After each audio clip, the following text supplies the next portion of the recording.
having a beneficiary avoids probate, streamlining, transferring those assets to, who you want to leave them for.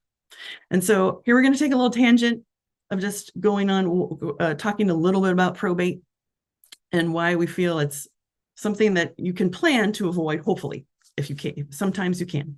Probate is super slow and super lame. So that's why, putting in a estate plan to try and avoid this best you can is something we love to talk about. And so what is probate? So it's a process that every state has just to make sure that creditors are paid from, an estate.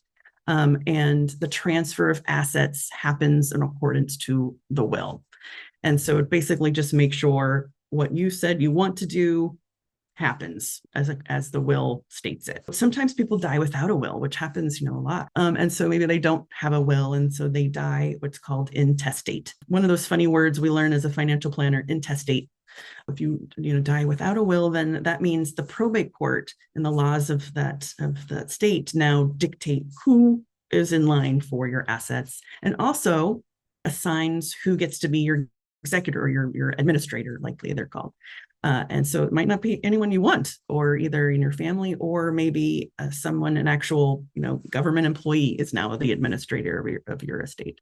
So why we love to talk about, planning to avoid probate if you can, is it's very, very slow. It's very time consuming. There's multiple steps and processes that just take a lot of wait time.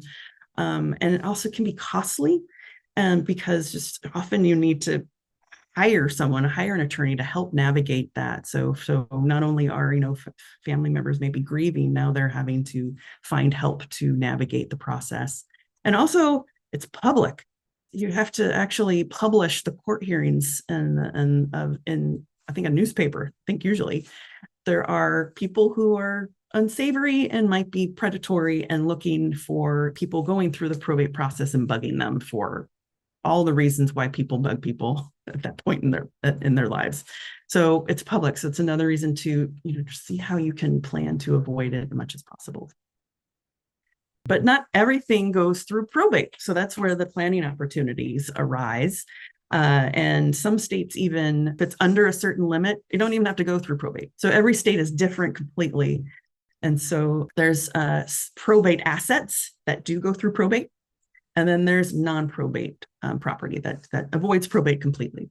And so the non-probate assets, we went over them, a few of them already. So the accounts of beneficiaries, insurance policies, right? Things with beneficiaries that just totally don't go through probate.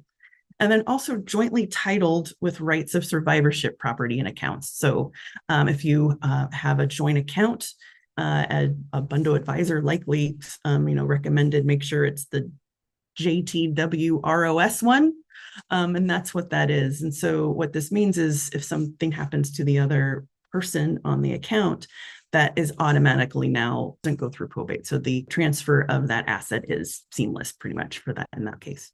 So then all the other probate assets. So these are real property, like real estate, homes, cars, solely in the name of the deceased. So these are things that would go through probate.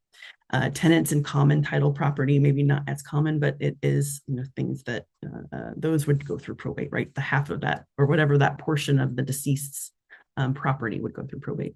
And then anything, assets, accounts that don't have a beneficiary, those would all then go through probate. So that's where, making sure those beneficiaries are up to date avoids that step.